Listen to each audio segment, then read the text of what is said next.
Hello and welcome to the year-end review of Miss Dr. Kenya. I cannot believe that an entire year has gone by. This is actually our first full year of programming. And before I do anything else, I would be remiss if I did not stop and say, thank you. I appreciate you more than you could ever know for subscribing, for sharing, for commenting, for engaging in dialogue with me, letting me know what conversations resonated with you, what you wanted to learn more about. Please continue to do that. The purpose of Miss Dr. Kenya really is to be a platform so that parents can feel empowered, students can know what resources are available to them, and together as a community, we can leverage our voices, our influence, and our power to make sure that our children and youth are doing okay. And I cannot do it without you. So please continue to um, reach out to me. Let me know what you think, what you need. And I will make sure that I continue to prioritize you. We need each other to make this thing work. So thank you for being a supporter of Miss Dr. Kenya. I do truly, truly appreciate you. As I look back over 2024, I can really say that we have had some awesome conversations that have focused on advocacy and community, that have focused on recognizing signs and symptoms of mental illness, that have talked about how to deal with everyday stressors. And we also have had some conversations with some pretty awesome people. So let's take a few moments to do a look back. The first thing, advocacy and community. Again, I really think that part of the experience and the difficulties that children experience in schools is because parents are not aware of the resources that are available to students, and parents are not aware of how to use their voice to affect change. And so, though we had many conversations about advocacy and building community, there were two conversations that stood out for me. The first one happened earlier in the year during Autism Awareness Month, where I had the opportunity to speak to Tiffany. Tiffany is the mother of a 10-year-old son who is diagnosed with autism. I appreciated Tiffany for so many different reasons. First and foremost, she gave us just a very true, very vulnerable, very authentic experience of everything that she went through to support her son. But I appreciated her for sticking in there, for not giving up, because her presence and her voice has made a tremendous difference in her son's trajectory. So her son is now 10 years old and he is thriving by all accounts right now. But it all started with Tiffany showing up for him. I believe she said when he was around 3 years old is when she got that initial diagnosis. And she has been intentional about leaning in. And what I appreciate about Tiffany is that she has been mindful of her son's growth, of his progress. And so she has been working with his school to make sure that as he reached certain milestones, that they raised the bar, right? That they didn't just settle with the minimum, but she is intentional on making sure that her son will be able to live a life where he is thriving and not just coping. So kudos to you, Tiffany, and for your example. The other conversation that stands out for me is a conversation that I just had recently with Mr. Gerard Tyler, who is the president of the Free State PTA, and that is the PTA for the state of Maryland. Mr. Tyler said a lot of good things. I learned a lot from him, actually. But the one thing that he said that really, really resonated with me is that the PTA helps parents to understand where the fight is. It was something about how he said that statement that has lingered with me because I understand that more often than not, parents, caring adults, we assume that our fight is with the local school.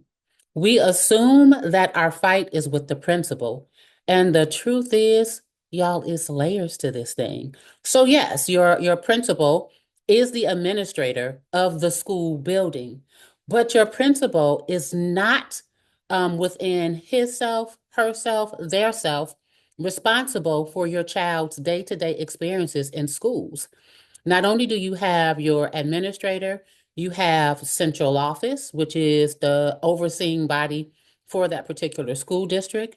You have your school board, which consists of elected officials who do many different things. And if you want to learn more about what school board members do, I encourage you to watch my episode that I recorded and we shared with you in November in reference to the role of the school board member. No, I take that back. We actually shared that with you in October of this year.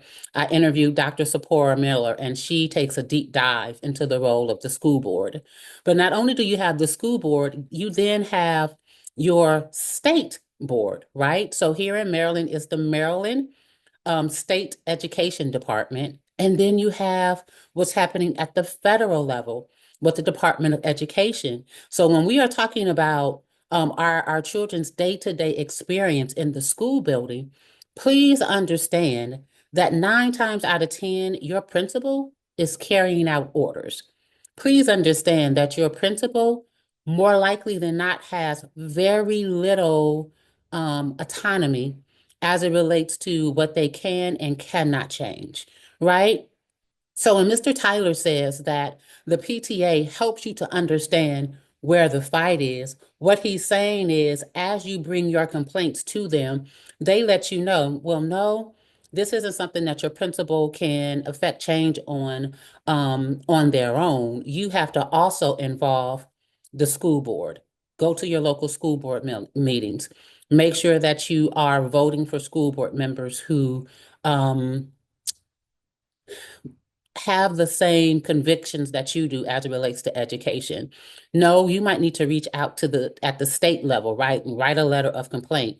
Or you might need to unite yourself with an organization that does advocacy or lobbying or at the federal level. And the PTA does lobby at the federal level, right? So the PTA really helps you to sit down and to understand how to best go about supporting your student, right? And that's important because if you are going to the wrong person to get your needs met, it's only going to end up with you being frustrated and your student not getting the help that they need. So when I look back over 2024 and I think about all the conversations we had in reference to advocacy and building community, I really appreciate Mr. Tyler and Tiffany. I think about it with Mr. Tyler giving us the theoretical approach and Tiffany giving us the practical approach, right? So together they give you a really beautiful, well-rounded view of how you need to show up on behalf of your student to make sure that your student's holistic needs are getting developed. Then we talked about how to recognize signs and symptoms of mental illness.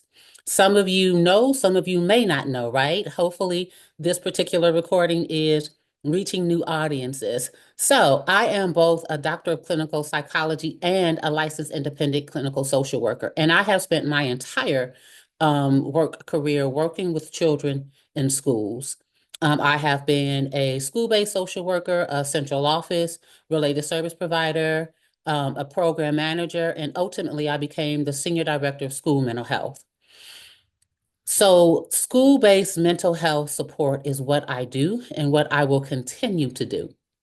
When we are talking about mental illness, it is not the same as everyday feelings, okay? So we're going to talk about everyday feelings in a second, but I do just want to take a few seconds to juxtapose the two. When we use words like sad and overwhelmed and anxious. These are things that we use, these are words that we use in our everyday vernacular to describe how we are feeling in the moment. But they are not the same thing as depression, trauma, and anxiety. When I, as a mental health care professional, say depression, anxiety, and I'm talking about trauma, I am specifically referring to DSM-5 diagnoses. What is the DSM-5? That is the manual that mental health care providers utilize to recognize and diagnose mental health care disorders. Okay, and there are very specific signs and symptoms that you have to demonstrate in order to be diagnosed with the mental health care disorder.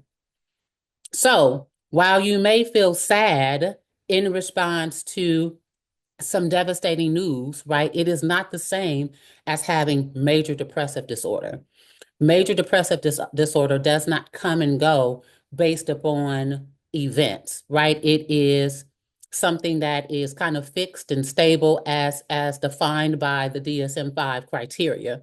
But I'm juxtaposing the two to help you to understand our everyday feelings, they ebb and flow. That is a part of our everyday human experience. As people, we have feelings. We react to things in a certain way.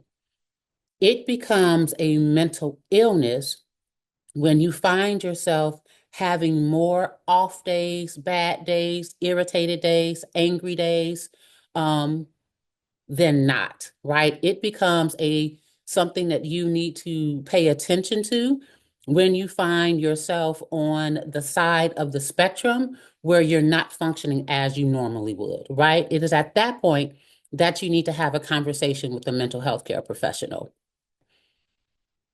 It's not always easy to recognize the signs and symptoms of a mental illness.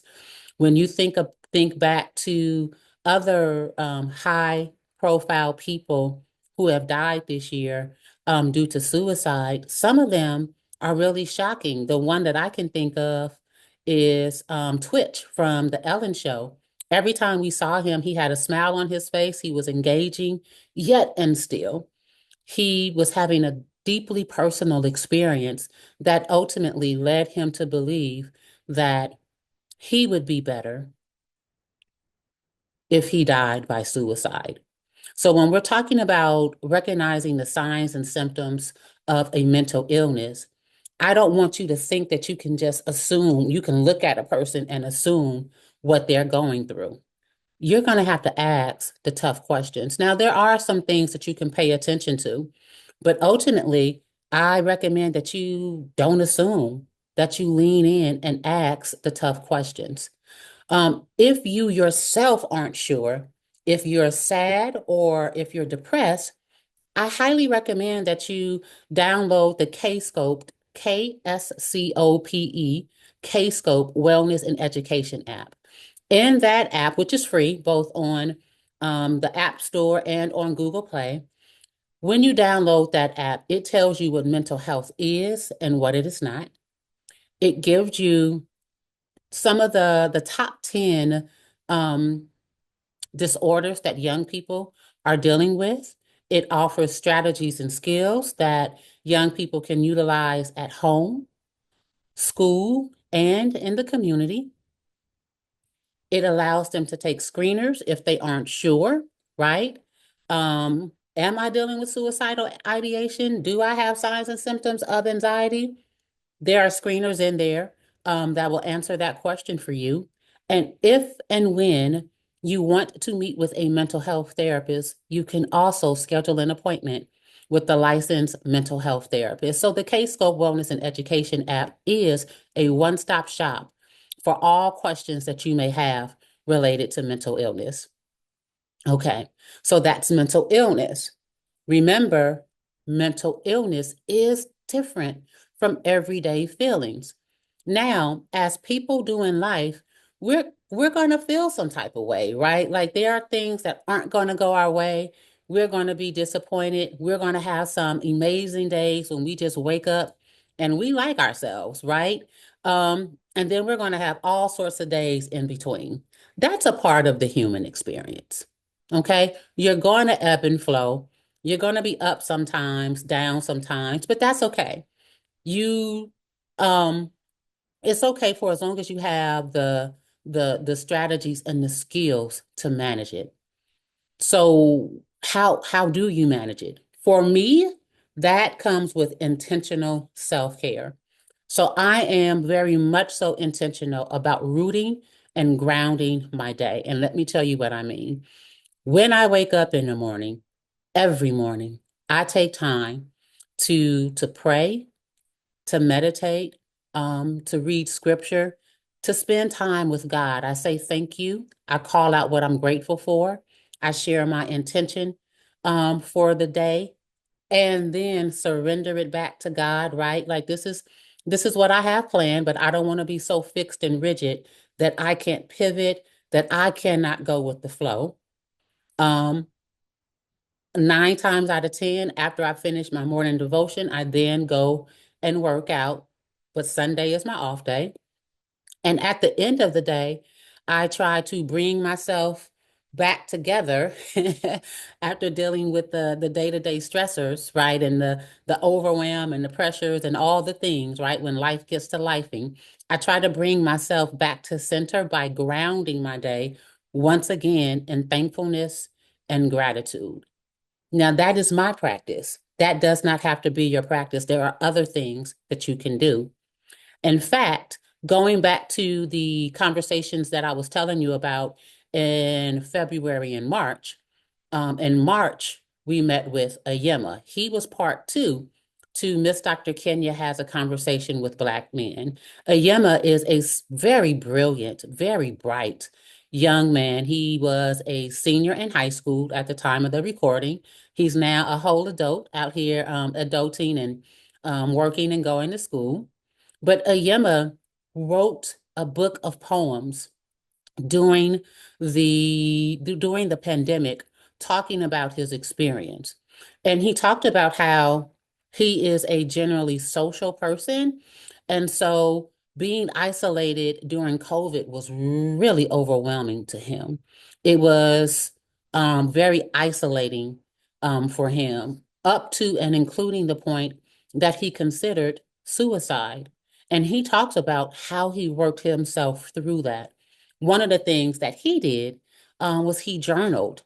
He was very clear that journaling was cathartic for him, that taking the pictures that are available in his book was cathartic for him. And Ayema, who does happen to go to my church, also does lean and depend on his faith as well. But that was Ayema's practice. You need to come up with your own practice. Laughing is definitely therapeutic. And it's okay to go on social media and look at the memes and the reels and laugh for a few minutes. Don't go down the rabbit hole and stay there for hours. Sometimes a cup of hot tea is good. I am known for blending together some tea leaves to come up with the right tea for me in that moment. But whatever your practice is, the way that you deal with everyday stressors is that you begin to practice and implement intentional self-care.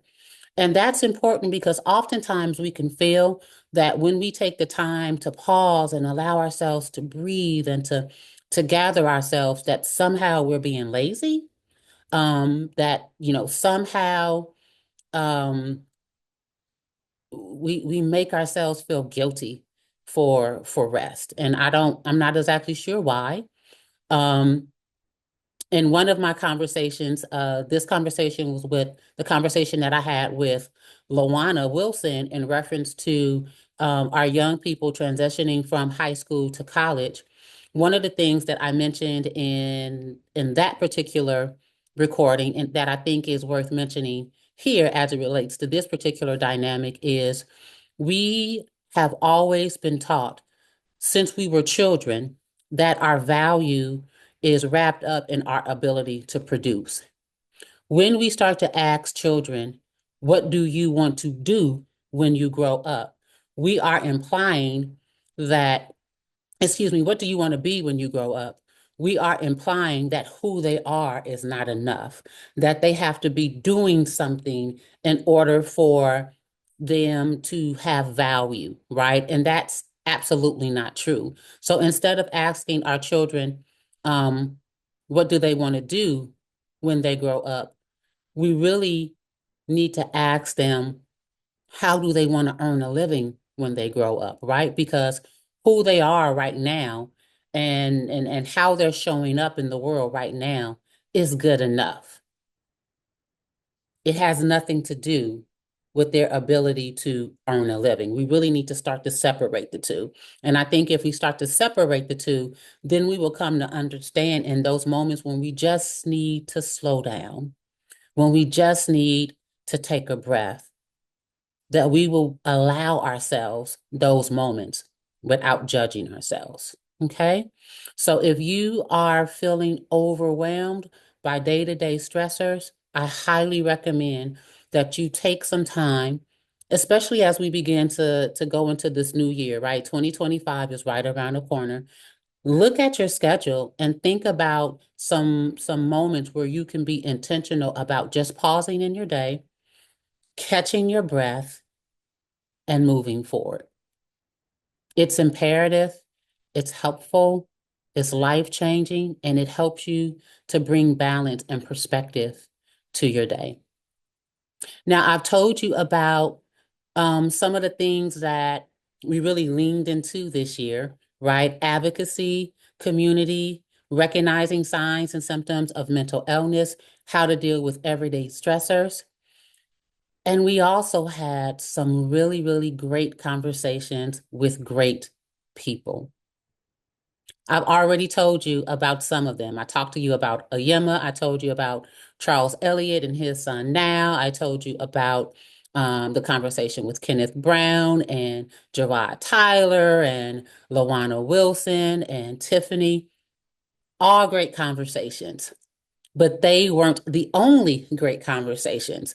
The conversation that stands out to me is my conversation with Dr. Donna Oriowo in the Let's Talk About Sex episode. So we got there because I was talking about ways people cope. And people cope by trying to help themselves feel good and feel better. And the obvious ways that people do that are through sex, drugs, and alcohol. So once we entered the conversation around approaching your children about sex, sexuality, sexual expression, all the things, I got so many questions from parents in reference to Miss Dr. Kenya, how I don't know how to do that. How do I approach a conversation with my young person about sex? So I brought in an expert. I brought in Dr. Donna, right? And so while I am a clinical psychologist, a doctor of clinical psychology, why I am a licensed independent clinical social worker, I am not a sex therapist, but she is. So I brought her on and she said some fantastic things. She was a wealth of knowledge. She shared tons of resources with us. And if you want to know what those resources are, again, go back, watch that particular episode, and at the end of the episode, we list all of the resources that Dr. Donna shared. But one of the things that I appreciated her for is that she helped us to understand, again, what consent is and what it is not. And she did it using a television show that I used to watch all the time. And at the time, um, I did not see Steve Urkel's consistent disregard of Laura's no as a rejection of consent. But Dr. Donna is absolutely right. That's exactly what it is. And so I have not looked at that TV show the same since. So go back and take a look at that episode, at that conversation, and see how Dr. Donna kind of shifts and changes your view on a few things.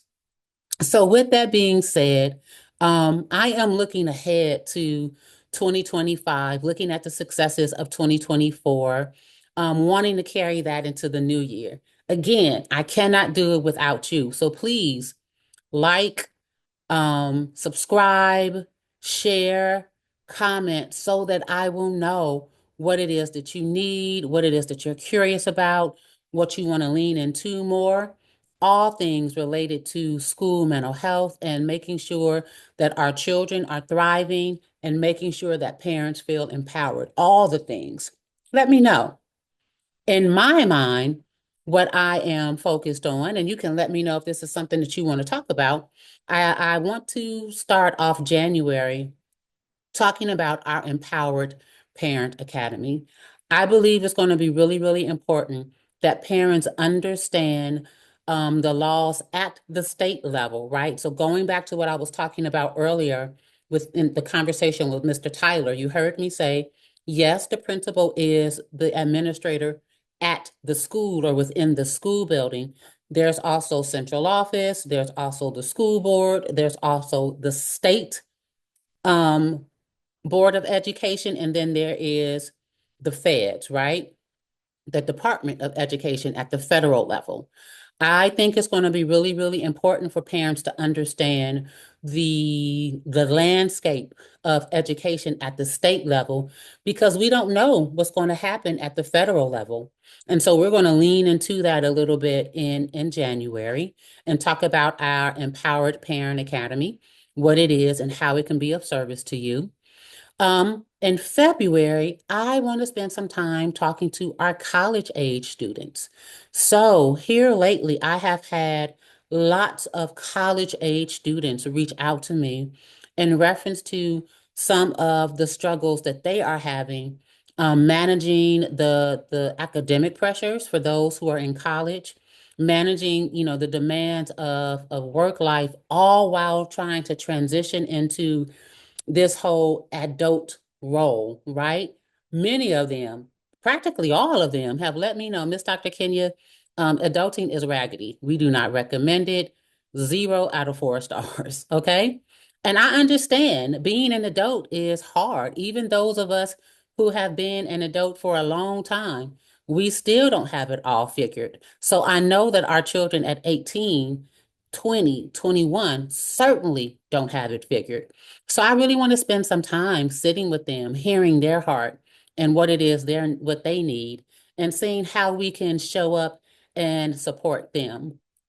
I also, going back to my conversation with Mr. Tyler, I want to spend some time around the time the state assessments come out, helping the parents to understand how to actually read those assessments and read them effectively to really know what they're telling you about your student.